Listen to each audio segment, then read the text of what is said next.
নমস্কাৰ বন্ধুসকল welcome to my YouTube channel Assam career job. আজি পুনৰ আপোনালোকৰ বাবে ভাল খবৰ আহি গৈছে। মই কিছুদিনৰ আগতে ইয়াৰ পৰা এটা ভিডিঅ' বনাইছিলোঁ যে স্বাস্থ্য বিভাগৰ ফালৰ পৰা বহুখিনি ভেকেঞ্চি আহিবলগীয়া আছে আৰু মই এতিয়াও আপোনালোকক কৈছোঁ যে আৰু ভেকেঞ্চি আহিবলগীয়া আছে, কিন্তু বৰ্তমান সময়ত প্ৰায় 1066টা পদৰ নতুনকৈ বিজ্ঞাপন মুকলি কৰি দিছে। মই আৰু কি ভেকেঞ্চি আহিব সেই কথাও এই ভিডিঅ'তে ডিছকাছ কৰা হ'ব। আজি যিখিনি ভেকেঞ্চি মুকলি কৰিছে সেই ভেকেঞ্চিখিনি কোনটো পদৰ কাৰণে কিমান কোৱালিফিকেশ্যন হয় এটা পদৰ সৈতে মই ডিছকাশ্যন কৰা হ'ব।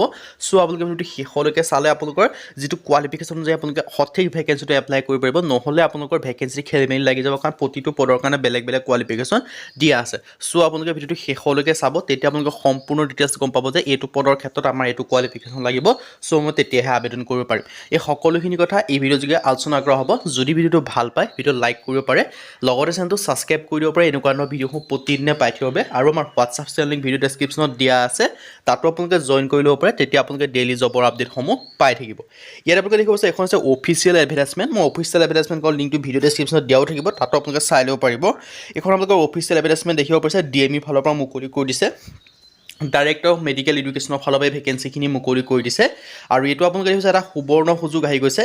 আৰু ইয়াত আপোনালোকৰ ভেকেঞ্চিখিনি আবেদনসমূহ পোনপ্ৰথমে জনাইছোঁ যে ইয়াৰ আবেদনসমূহ কেতিয়াৰ পৰা হ'ব। আবেদনসমূহ 29/11/2024 মানে নৱেম্বৰ মাহৰ 29 তাৰিখৰ পৰা আৰম্ভ হ'ব আৰু ডিচেম্বৰ মাহৰ 9 তাৰিখ পৰ্যন্ত ভেকেঞ্চিখিনিৰ কাৰণে আবেদনসমূহ কৰিব। আপোনালোকৰ হাতত আবেদনৰ মাত্ৰ 10 দিনে সময় থাকিব। চ' আপোনালোকৰ যেতিয়া আবেদন ষ্টাৰ্ট হ'ব তেতিয়াই আপোনালোকে আবেদনসমূহ কৰি ল'ব, কিন্তু পিছত যদি আপোনালোকে আবেদন কৰিম বুলি থাকে আপোনালোকে আবেদন কৰিব নোৱাৰিব, কিয়নো এইখিনি আবেদন কৰিবলৈ কি হয় মই জনাইছোঁ ইয়াত বহুতো ছাৰ্ভাৰ প্ৰব্লেম, ছাৰ্ভাৰ ইছ্যু বহুত দেখায়, কাৰণ 10 দিন সময় দিছে আৰু বহুতে আবেদন কৰিবলৈ যায়। চ' আপোনালোকে ছাৰ্ভাৰ ইছ্যু দেখায়। চ' যদি আপোনালোকে ইণ্টাৰেষ্টেড হয় এই ভেকেঞ্চিখিনিৰ কাৰণে আবেদনসমূহ কৰি ল'ব পাৰিব। 29 তাৰিখৰ পৰা আবেদনসমূহ ষ্টাৰ্ট হৈ যাব। যদি আপোনালোকে আবেদন কৰিব বিচাৰে আবেদনসমূহ কৰি ল'ব পাৰিব।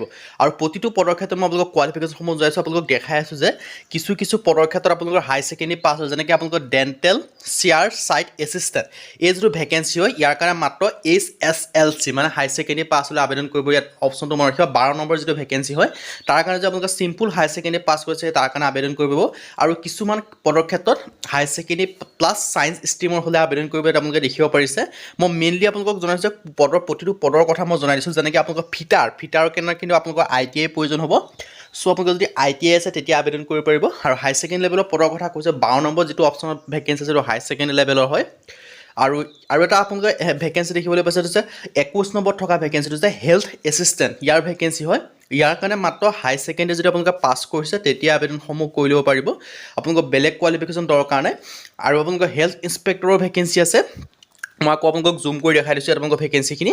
তাৰপিছত আপোনালোকে দেখিব পাৰিছে আৰু গ্ৰেড পে'সমূহ দেখাই দিছোঁ, গ্ৰেড পে'সমূহ পাব 7,400। কিছু যিটো আপোনালোকৰ বেছিক পে' হয়, বেছিক পে'টো প্ৰতিটো পদৰ ক্ষেত্ৰত আপোনালোকৰ ছেইম হয়, 14,000 পৰা 70,000 পৰ্যন্ত, কিন্তু গ্ৰেড পে'খিনি আপোনালোকৰ প্ৰতিটো পদৰ ক্ষেত্ৰত বেলেগ হয়।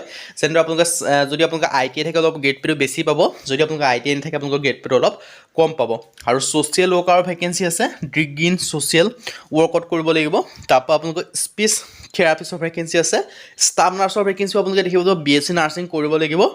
ছুপাৰভাইজাৰৰ ভেকেঞ্চি দেখিব লাগিব, ইয়াৰ কাৰণে হাই ছেকেণ্ডেৰীৰ লগত ডিপ্ল'মা চাৰ্টিফিকেটৰ প্ৰয়োজন হ'ব, কিন্তু হাই ছেকেণ্ডেৰী লেভেলত মই যিকেইটা ভেকেঞ্চি মইতো জনাই দিলোঁৱে। 21 নম্বৰত এটা আছে হাই ছেকেণ্ডেৰী লেভেলৰ ভেকেঞ্চি, যদি আপোনালোকে পাছ কৰি আবেদন কৰিব পাৰিব 21 নম্বৰ ভেকেঞ্চিটো।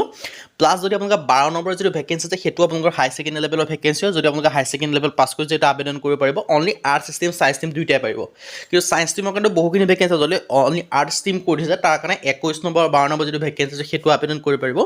আৰু এটা বৃহৎ সংখ্যক ভেকেঞ্চি মুকলি কৰিছে, মই কিমান ভেকেঞ্চি মুকলি কৰিছে সেইটো জনাই দিছোঁ। সেই ভেকেঞ্চিটো আছে আপোনালোকৰ 48 নম্বৰ।